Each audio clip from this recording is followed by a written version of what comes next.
சவர்ல இருந்து ஒரே ஆளு 100 லிட்டர் தண்ணி செலவழிப்பார் ஒரே ஒரு குளியலுக்கு. ஏன்னா அத்தனை தண்ணியை வீணாக்குறாங்க. சரிங்களா?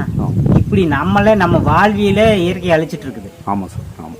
அப்ப தனி மனித மாற்றம் இல்லாம நீங்க வந்து கவர்மெண்ட் அது பண்ணல இது பண்ணல அப்படின்ட்டு நம்ம மற்றவங்க சொல்ல விட நாம மாறணும். கண்டிப்பாங்க. சரிங்களா? ஆமா.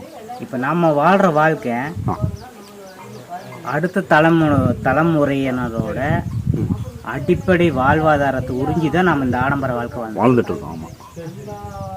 நம்ம முன்னோர்கள் இப்படி அழிச்சிருந்தாங்கன்னா நமக்கு இப்ப இருக்கிற காற்று நீர் எதுவுமே இருக்காது. நம்ம வந்து அதிகமா நம்ம நுகர்வு, நம்ம உடையாகட்டும் தேவைக்கேற்ற அளவுக்கு மட்டும் நுகர்வு இருந்தா எல்லாமே வந்து நிலத்துக்கு ஏற்றவும் அல்லாம மாறி இருக்கிறனால இப்ப சிக்கல்.